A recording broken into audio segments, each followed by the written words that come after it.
Bonjour ou bonsoir à tous, vous qui regardez les vidéos, que ce soit le jour ou la nuit, ici DVD Pro Catch, vous connaissez la chanson, je vais vous montrer encore un autre DVD de l'année 2002, et d'ailleurs je pense que il fera l'un des derniers, et le dernier, je vous laisserai deviner à la prochaine vidéo, bien sûr évidemment. Donc du coup, le DVD en question que je vais vous montrer aujourd'hui, c'est Unforgiven 2002, avec comme affiche Brock Lesnar, donc à l'époque où il se faisait appeler The Next Big Thing. Alors oui, je sais que je connais toutes les rumeurs actuellement autour du retour de Brock Lesnar. Le gars assimilé sa propre retraite, et auquel on s'était dit, est-ce que c'est moi ou il nous a pris pour des cons, ou alors c'est encore un aveu de faiblesse de TKO, ou de Jean Passe de qui que ce soit, parce que c'est un peu prendre les gens par les sentiments. Donc du coup, on s'est dit, non, ça sent clairement mauvais, et auquel on s'est dit, ça se trouve que on lui a sûrement demandé de l'argent, enfin, on lui a sûrement proposé un maximum d'argent, de je sais pas combien de millions, donc beaucoup de zéros dans son chèque, et du coup, vu comment c'est un genre d'offre non négociable auquel il peut pas refuser. On s'est tous dit là-dessus que le gars en question, certes, il était déjà critiqué, notamment lorsqu'il avait fait son retour en 2025, lors de SummerSlam. Eh bien là, c'est encore plus critiquable, qui revient avec un chèque en prime. Parce que non seulement le gars n'a aucune valeur, ouais, il a aucune valeur, il a pas d'amour-propre moral, quoi. C'est triste d'en arriver là, mais bon, qu'est-ce que vous voulez que je dise? Ce n'est que Lesnar, c'est du Lesnar. Même si à l'époque, là, c'était un Brock Lesnar totalement différent. Donc voilà, je vous laisse montrer. Ça, c'est la liste des matchs. Ouais, parce que je n'ai pas la notice, malheureusement. Si ce n'est que le show s'était déroulé à Los Angeles, en Californie. Et du coup, on est parti déjà pour le premier match qui fait partie du pré-show. Donc c'était un genre de kick-off, countdown, Saturday Night's Heat, auquel Rey Mysterio, anciennement junior, mais Rey Mysterio seulement, contre ce petit Chavito, donc Chavo Guerrero, anciennement junior, mais qui est Chavo Guerrero tout simplement, auquel les deux s'affrontent dans un combat plutôt épique, même s'il n'y avait pas forcément d'enjeu. Donc oui, c'est un peu dommage qu'il n'y a pas d'enjeu, mais on ne peut rien y faire si ce n'est que les deux s'affrontent, et auquel c'était du bon catch, hack fly technique, tout ce que la plupart peuvent bien aimer. Et du coup, ce n'est pas Chavo qui remporte la victoire, mais bel et bien Rey Mysterio qui bat son adversaire. Donc ce match-là, c'est un 3,5. Puis on passe directement à la carte principale, auquel c'est un match de 8 hommes, donc un match de 8 personnes, par équipe bien sûr. Bien sûr, il n'y a pas de titre par équipe de 8, donc ce serait ridicule rien que d'y penser à l'époque. Mais heureusement, ils n'étaient pas cons pour en faire un titre de 3, un titre de 4, ou j'en passe d'autres. Ou même un match où les titres de 5, 4, ce que vous voulez. Non, là c'est loin de tout cela. Donc les participants sont Kane, donc, qui fait bien sûr équipe avec Dusty Rhodes, donc bien sûr Goldust, et également Booker T. Donc les deux, Goldust et Booker T, se sont enfin trouvés et deviennent coéquipiers. Et Bubba Ray Dudley contre The Un-Americans, donc les anti-américains composés de Christian, Lance Storm et Test et William Regal. Donc voilà les participants à citer. Et auquel c'était un match bah, pur divertissement. Il n'y a pas à dire, les catcheurs se sont auto-démarqués comme il se devait, que ce soit Booker T, Bubba Ray, Kane ou Goldust, tout s'est succédé, n'importe quel d'entre tous, et auquel ce ne sera pas les Un-Americans, ce ne sera pas les anti-américains qui vont remporter le match, mais bel et bien les Babyface. Donc Kane, Goldust, Booker T et Bubba Ray Dudley qui battent leurs ennemis tout simplement.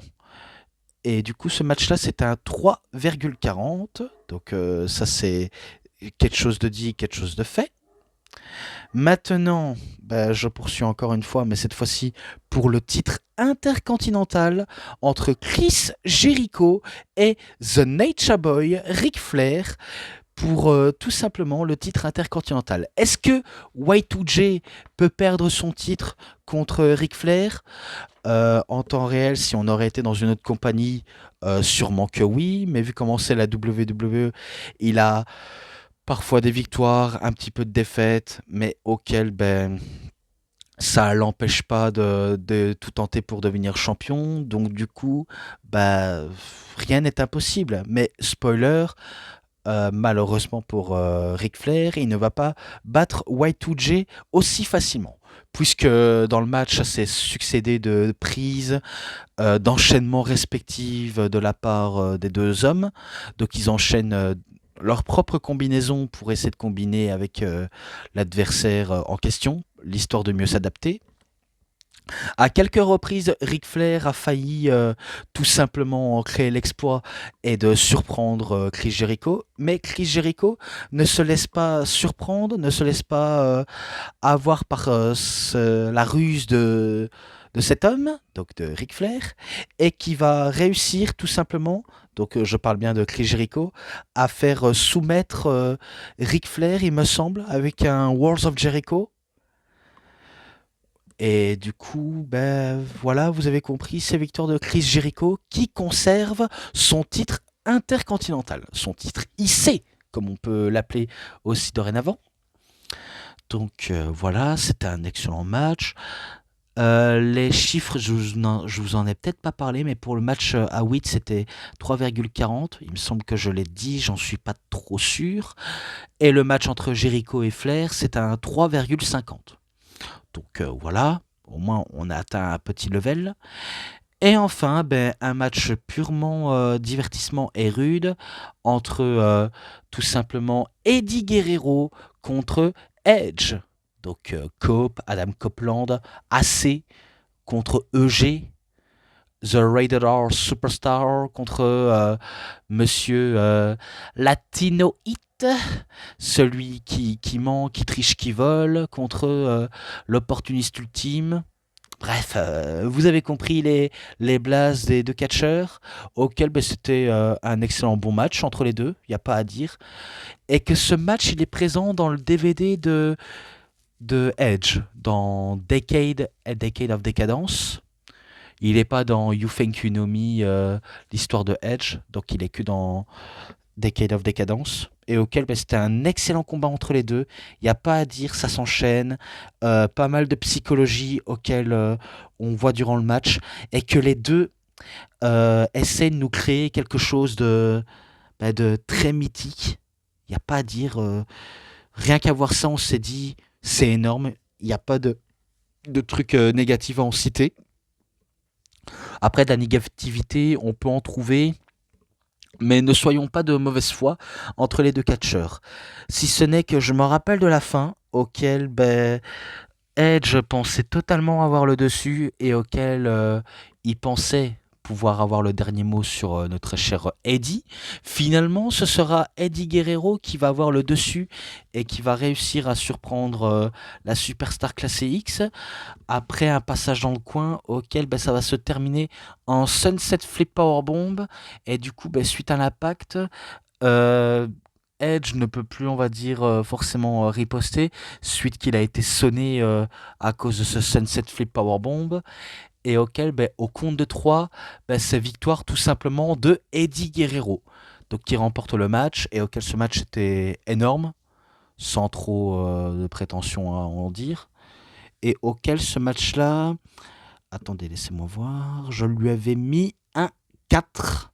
Donc oui, ce match, je l'avais mis un 4 parce que j'avais vraiment bien aimé. Et auquel, ben, c'était pas mal, c'était énorme, c'était fantastique. Donc voilà tout. Ensuite, maintenant, là, c'est un match interpromotionnel du match par équipe. Donc il n'y a pas de titre en jeu, juste deux équipes qui s'affrontent. Donc, The 3 Minute Warning. Donc, les 3 minutes d'attention. ou de prudence, si on peut appeler ça comme ça. Donc, équipe composée de Jamal, donc Jamal que vous connaissez bien sans doute sous le nom de Umaga, ce très cher Umaga qui nous a tant fait marquer, et auquel il fait équipe avec Rosie. Donc, Rosie qui était aussi l'un des associés de The Hurricane, donc un super-héros maladroit, rigolo, et auquel Rosie a voulu jouer un de ses sidekicks, ses acolytes, et auquel, si je dis pas de bêtises, dans cette équipe de 3 Minute Warning, certes, ils sont de la famille proche, donc des Anoa'i. D'ailleurs, il me semble, parce que j'ai même marqué leur... enfin, j'ai même cité leur nom. Alors, pour Umaga, bien sûr, on sait que c'est... parfois, on l'appelle Eddie ou alors Edward Smith Fatou. Et Rosie, parfois, c'est Matt ou alors Mathieu Tapounou Anoa'i.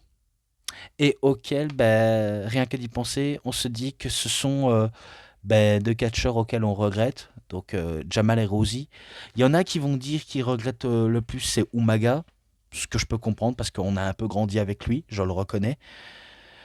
Mais oui, tout simplement, l'équipe des 3 Minute Warning, c'est un sacré regret. Et auquel ils affrontent Billy Gunn et Chuck Palumbo. Et si je dis pas de bêtises, Rico s'était euh, retourné contre eux suite parce que les deux avouaient publiquement qu'ils n'étaient pas amoureux l'un pour l'autre, donc Billy et Chuck, et qu'ils n'étaient pas gays, ils étaient tout simplement de bons amis, de bons potes, et auxquels il n'y a jamais eu de bisous échangés, quoi que ce soit, si ce n'est que le truc lunaire, c'était le mariage homosexuel, le tout premier de l'histoire de la WWE. S'il y aurait un mariage lesbienne ou de trans dans le catch, ça m'aurait pas étonné, mais à chaque fois dans les mariages, on sait, ça ne se passe pas toujours comme prévu. Ça, vaut mieux se l'avouer, ça se passe jamais aussi bien. Et auquel le révérend, c'était tout simplement Eric Bischoff, qui s'était déguisé en révérend, tout simplement pour un peu je sais pas, chercher des noises à Stephanie McMahon au niveau de la satire qui tourne autour du plan S. C'est un peu comme si c'était une domination morale et physique de la part d'Eric Bischoff d'avoir Stephanie McMahon à ses pieds et à ses genoux pour lui faire je ne sais pas quoi. Je vaut mieux pas savoir parce que rien que d'y penser, je vais rire comme un énorme abruti et auquel je veux pas forcément trop parler de porno dans cette vidéo, parce que sinon, déjà, ma vidéo n'est pas monétisée. D'ailleurs, j'ai que très peu de vues, à part quelques commentaires. Et le récent commentaire que j'ai eu pour ma vidéo sur Vengeance, c'était ce très cher ami Chaos, ou anciennement euh, Chef Panam. Ouais, je sais que ça fait un bail, mais je me rappelle un peu vaguement de ton pseudo. Donc tu te fais appeler Chaos, même si tu te faisais appeler Chef Panam. Et auquel ça fait toujours plaisir de entendre ton avis et auquel tu me donnes un peu conscience de ce que je dis ou ce que je fais en sachant que c'était excellent. Donc, dans ce match-là, pas grand-chose à raconter en fait, hein. C'est un peu comme le match par équipe de 8. Pas grand-chose à raconter. Un catcheur A affronte un catcheur B. Ils enchaînent leurs moves, ils enchaînent leurs spots. Ils font à tout prix pour divertir la foule. Donc, ils arrivent à mettre la foule dans la poche. Et auquel à tout prix, ça marche pas. Si le public s'endort, c'est que vous ne faites pas réagir le public. S'il s'endort pas, ça veut dire qu'ils font un maximum de bruit. Puis, un autre catcheur, on va dire C contre un catcheur D, s'affrontent tout simplement, et ainsi de suite, jusqu'à ce qu'on passe directement à d'autres enchaînements, jusqu'à même pour la fin du match et planifier ce fin de match en faisant le finish auquel on pourrait bien amener. Souvent, c'est pas toujours amené comme il se devait ou comme il se doit, mais parfois il suffit d'un rien pour rien s'attendre à plus que on attend tout simplement la conclusion. Et du coup, la conclusion, c'est l'équipe de Jamal et Rosie donc les 3 minute warning, qui bat Billy et Chuck. Et il me semble que Rico, donc Rico Constantino, qui s'était retourné contre eux, en est pour quelque chose. Je, je dis ça comme des suspicions qui peuvent être crédibles. On sait jamais. Et du coup, bah, ce match-là, bah, c'est un 3,5. Alors que le match entre Eddie Guerrero et Edge, je l'ai peut-être dit, mais c'est un 4. Oui, je sais, je me répète, mais parfois il m'arrive d'oublier. Mais je préfère en être sûr. Très sûr même. Donc, je passe à un autre match suivant. Et le match suivant, bah, c'est pour le titre du monde poids lourd de la WWE. Entre Triple H, qui venait justement d'être couronné par Eric Bischoff, contre tout simplement RVD, Rob Van Dam, auquel ben, il est challenger pour son titre. Et ce qui est sûr, c'est que est-ce qu'il pourrait avant tout utiliser sa technique un peu Van Dammien, on pourrait dire ça, parce que vu comment on voit dans le clip promotionnel de ce show, parce que oui, je l'ai peut-être pas dit, mais il y a des interviews et également un clip pour Rob Van Dam, Undertaker et j'en passe d'autres, même pour Chris Benoit. Donc du coup, ben, on voit qu'il y a un petit inspiration à la Jean-Claude Van Damme, même si je le dis, Rob Van Damme, c'est le Jean-Claude Van Damme du catch.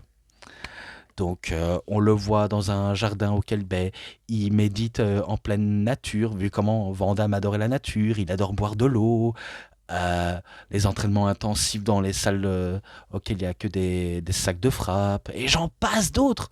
Donc ça c'est du pur inspiration à la JCVD. Et du coup, ben, on a aussi un Triple H qui est totalement imperturbable et il sait qu'il a un adversaire de taille auquel, ben, à tout moment, il peut lui prendre son titre. Donc à la personne de Rob Van Damme. Même si, spoiler, il ne va pas réussir à battre ce très cher Hunter Hearst Helmsley, qu'on connaît bien sûr sous le nom de Paul Levesque. Oui, et pourtant il y avait pas mal de trucs intéressants, notamment le fait que Rob Van Damme fait du pâle copie imitation à la Triple H, notamment en prenant une bouteille d'eau et en crachant de l'eau comme lui le fait. C'est un peu comme nous, en étant gamin, on voit ce colosse, certes barbu et chevelu, à la personne de Triple H, qui a un physique totalement hors du commun et auquel ben, on a envie de faire comme lui. Parce que je suis sûr que vous-même, quand vous étiez petit, et parce que moi aussi j'étais petit, dès qu'on voyait ce catcheur, on avait envie de faire comme lui, faire son entrée comme lui, de porter un calbar comme lui, dans la cour, auquel on a une piscine. Et auquel ben, on a une bouteille d'eau ou un gobelet d'eau, je ne sais pas, ou prendre de l'eau de piscine auquel on adore cracher de l'eau en l'air et justement en crachant devant. Ça, c'est un truc qu'on a tous fait et auquel ben, ça nous a beaucoup marqué. Et ben, du coup, ben, Rob Van Damme, il fait exactement pareil. Il fait exactement pareil jusqu'à ce qu'il passe bien sûr aux choses sérieuses et auxquelles ben, ils ont enclenché la deuxième vitesse, puis la troisième vitesse, et je sais pas combien de vitesses, vu comment ça a monté crescendo. Van Damme tient tête à Triple H comme Triple H tient tête à Van Damme, et auquel ça s'enchaîne, pas le temps de répit, jusqu'à ce que, il me semble qu'il y avait un ref bump, et auquel ben, ça va permettre à tout moment avoir une intervention de Ric Flair, auquel ben, lui va s'emparer d'un sledgehammer, donc la massue, et auquel est-ce qu'il est là pour frapper Triple H avec? Eh ben, spoiler, non. Vu comment il était là pour coûter le match à Rob Van Damme, alors que ce dernier nous a proposé une performance hormis des êtres humains hors du commun, auquel ben, il était presque à deux doigts de remporter le match, même avec les deux Five Star Frog Splash. La première, c'était uniquement compte de deux. La deuxième, vu comment il y avait Rev Bump, c'était pas possible. Et ben du coup, ben, il se fait coûter le match par Ric Flair qui lui donne un coup de massue et ça permet à Triple H d'effectuer un pedigree et d'effectuer le compte de 3 pour la victoire.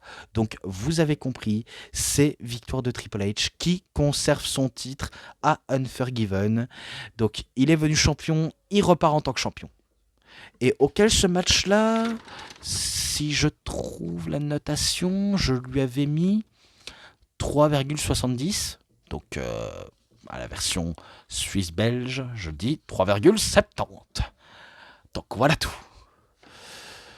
Là, je pense encore à un autre match suivant. C'est pour le titre féminin de la WWE entre Trish Stratus contre Molly Holly, qui était la championne. Donc, du coup, match bon du côté des femmes.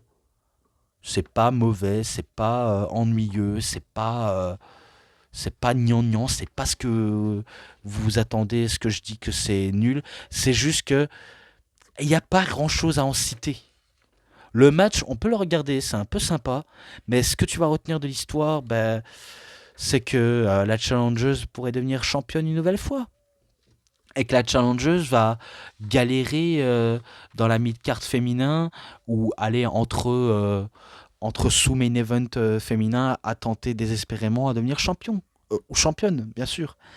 Eh ben, certes, elle est venue championne, elle ne repartira pas championne, vu comment, après des échanges de Stratusfaction en Bulldog, ou un check kick, ou j'en passe des prises fétiches de Tristratus, triste, non, c'est pas triste, Trish Stratus, donc les prises causées par Trish Stratus, eh bien, ça va permettre à cette dernière de remporter le titre. Donc, Trish Stratus, qu'elle devienne nouvelle championne et que tout simplement, cette très chère Molly Holly repart bredouille.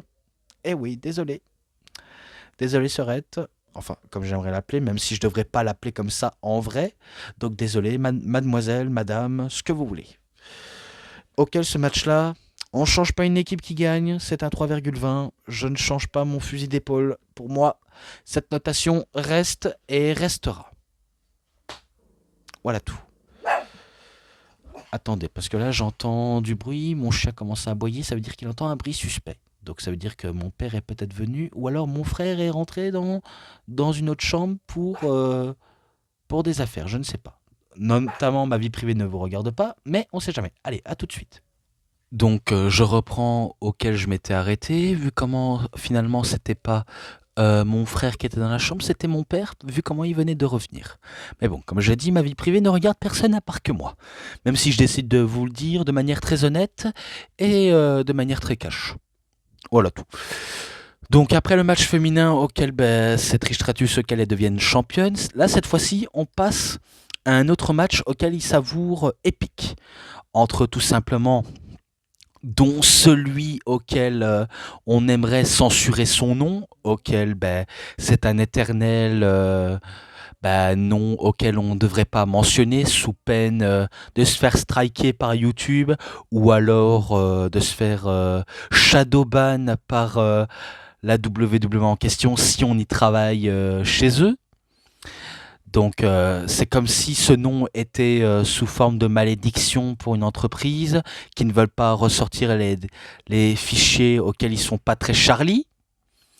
Un peu comme les fichiers Epstein, les fichiers PDD, les fichiers même sur la Seconde Guerre mondiale avec les croix gammées du Troisième Reich, des communistes, des fascistes, euh, tout ce qui est non censuré et auquel on les diabolise comme étant les méchants et auquel on veut pas forcément remémorer les vieux démons. Donc oui, je le dis de cette manière même si ça n'a aucun rapport, alors que celui auquel on ne peut pas le mentionner, mais auquel on le mentionne parce qu'on n'a pas peur de la cancel culture. Donc je veux bien sûr parler de Chris Benoit contre Kurt Angle. Bien sûr que lui, il n'est pas shadowban, il n'est pas censuré, il n'est pas, c'est pas un sujet tabou. Et encore moins Eddie Guerrero, si vous voulez mon avis. Attendez, je pense qu'on m'appelle encore. Donc, je reviens une nouvelle fois. Oui, je sais, on m'interrompt à chaque fois. À peine que je commence quelque chose, on m'interrompt. Donc, comme quoi, ça se voit à quel point la famille, c'est pas drôle. Et plus précisément les parents. Si seulement les parents savaient pas dépendre de nous. Enfin, à vrai dire, dommage que je n'ai pas des parents normaux, mais on a des parents tout de même. et auquel je me dis, j'espère qu'ils vont arrêter de me les casser les bonbons, puisqu'il faut que je termine avec ce que j'ai commencé.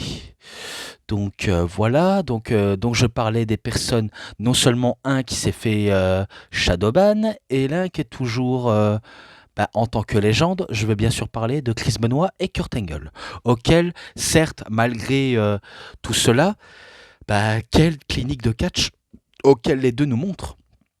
Benoit et Angle, c'est du pur solide. Donc je veux pas savoir qui a raison là-dessus, qui a tort, si ce n'est que le match était très très bon entre les deux. Franchement, il n'y a pas à dire, c'est du pur bonheur ce match-là. À force de voir des enchaînements de prises, des German suplex, des belly to belly, tout ce que vous voulez, c'est sûr que les deux vous les offrir sur un plateau. Donc c'est tellement cool rien que de voir ça. Je veux pas dire que tout ça a été mauvais de bout en bout. Au contraire, c'était que du bon entre Benoît Engel. Et d'ailleurs, ce qui va me surprendre, c'est que cette fois-ci, ce n'est pas victoire de Kurt Angle. Au contraire, ce sera cette fois-ci Benoît qui va être stratège et opportuniste dans le match-là, vu comment, après une tentative désespérée de Engel qui a voulu tenter une petite tricherie, va se faire retourner au dépourvu, et auquel ça va être tout simplement Chris Benoit qui va réussir à le surprendre, notamment un genre de petit paquet backslide en modification et en touchant les cordes pour la triche pour remporter le match. Donc, suite au compte de 3, c'est sûr que c'est victoire de Chris Benoit qui bat tout simplement Kurt Angle. J'allais dire Eddie Guerrero, mais non, c'est Kurt Angle. Et du coup, ce match-là, il faut que je le trouve. Je lui mets facile un 3,90, donc 3,90, et auquel c'était plutôt pas mal. Puis, normalement, on passe directement au main event, mais ce n'est pas encore le main event, vu comment on va avoir un segment auquel on va avoir tout simplement Eric Bischoff, qui tout au long du segment va être accompagné par l'équipe de The Esbian, si je ne dis pas de bêtises, et auquel il va avoir des supportristes dans son bureau, et auquel il va les accompagner jusqu'au ring, et auquel on va avoir une interaction assez bizarre et lunaire, même si on pourrait dire dans le sens sexy ou un peu dérangeant. Oui, je vais pas vous le mentir à propos de tout ça. Auquel t'as Stephanie McMahon qui accepte de venir au ring confronter Bischoff, puisque Bischoff il a un genre de fantasme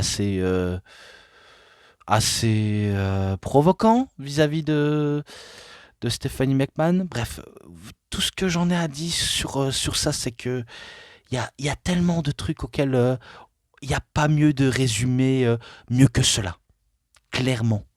Si ce n'est que je me rappelais que on lui mettait les deux gadgets se trimoussaient devant elle et d'espérer de l'embrasser, mais finalement Eric Bischoff change d'avis en disant que non, vous savez quoi, retirez-vous les filles, donc bien sûr toutes les filles, sauf toi Stéphanie, vu comment tu vas rester encore sur le ring, car tu vas disons avoir un petit penchant pour une autre femme qui va venir, qui a déjà fait aussi son coming out, entre guillemets. Donc ce serait une lesbienne, une Gwyn professionnelle, entre guillemets. Et du coup, cette personne arrive au ring. Donc c'est on pourrait dire une grosse dame. Oui, on pourrait dire ça. Qui arrive. Et du coup, il va lui commencer à dire, vas-y, si tu veux, tu vas tout faire pour satisfaire mon désir et mon fantasme assez... Je sais pas comment le qualifie son fantasme à Bischoff.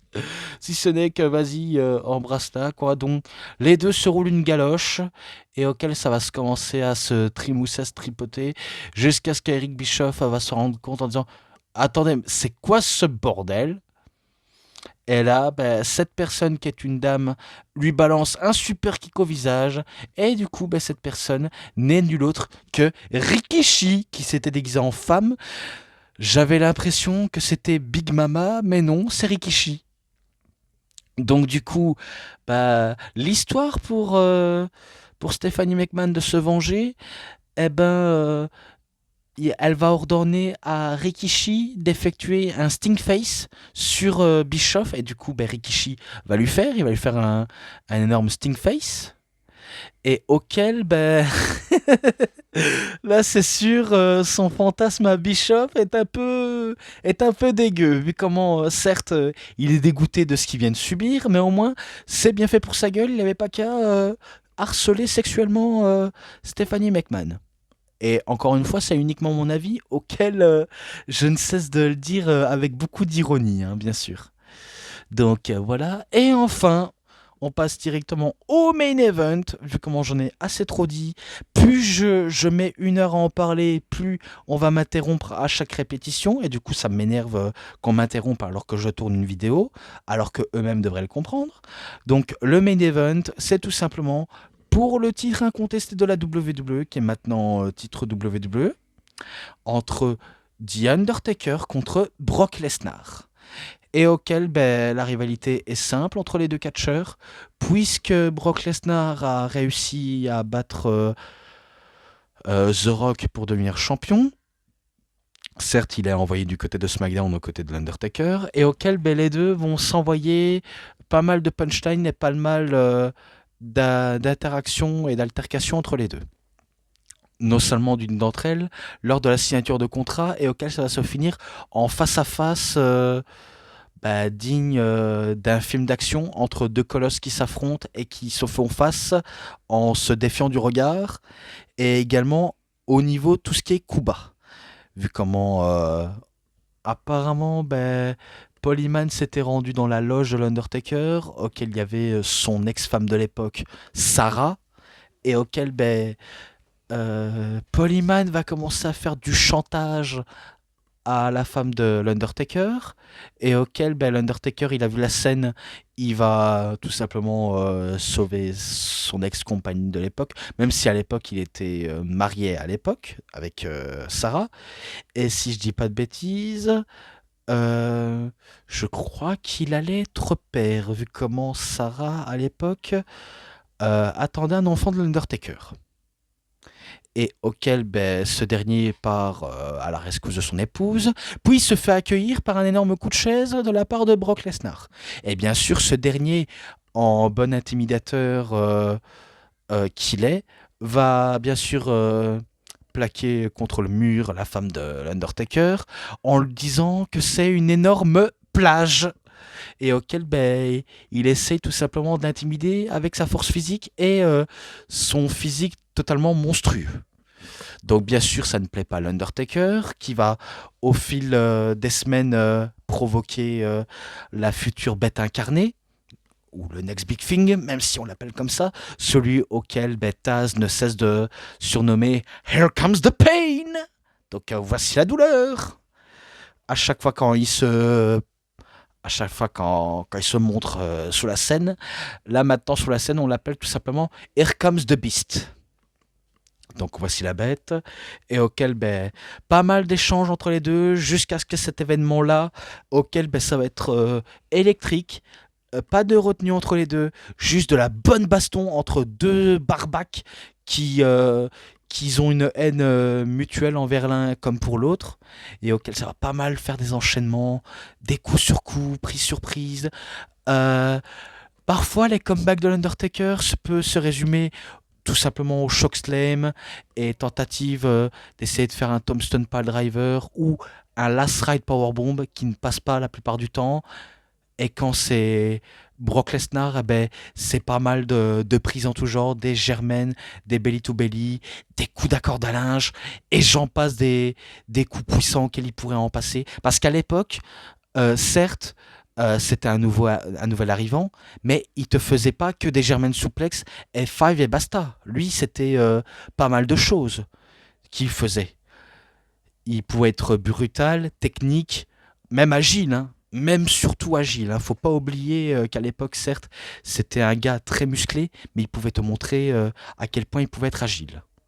Même si dans l'un des spots auxquels il a voulu effectuer face à Kurt Angle, a failli lui coûter la vie. Mais ça, c'est une autre histoire. Donc auquel certes c'était très serré entre les deux, jusqu'à ce que Brock Lesnar va allumer l'arbitre, Undertaker va allumer l'arbitre, puis après qu'ils ont allumé l'arbitre tellement que les deux se détestent, certes ça va provoquer des ref bumps et auxquels ben, les deux vont prendre de la liberté, notamment pour Brock Lesnar avec un low blow mais qui ne passe pas, alors que Undertaker lui c'est un énorme coup de chaise, deux énormes coups de chaise dans la face de Brock Lesnar qui le fait saigner du front.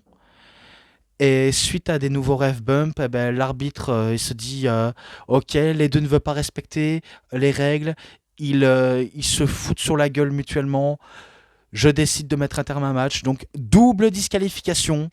Donc il n'y a pas de vainqueur de l'Undertaker, ni vainqueur de Brock Lesnar, ni vainqueur pour tous les deux. Il n'y a que des perdants, vu comment ils se sont auto-disqualifiés. Ça part à la bagarre, ça part à la lutte, sans clôturer le match. Et ça va se clôturer ce segment avec un Undertaker qui va prendre l'avantage et qui va s'emparer de Brock en le faisant passer à travers le logo ou le signal, le signe de Unforgiven. Donc c'est sûr, Brock Lesnar, il passe comme une lettre à la poste. Et auquel ça se termine là-dessus avec un Undertaker qui ressort grandi à la fin de cette bagarre. Tout simplement. Donc voilà, ce match-là, je lui avais mis, parce que je pense qu'il était présent dans le coffret de Here Comes the Pain de Brock Lesnar, 3,40 je lui avais mis. Et du coup, ben, je m'arrête ici. Donc voilà, je pense que j'ai tout dit sur ça, si ce n'est que les matchs, les bonus, les segments, promo, interview et l'ensemble. Disons que je lui mets un bon 4,20 et auquel bah, ça peut être satisfaisant. En tout cas, pour moi,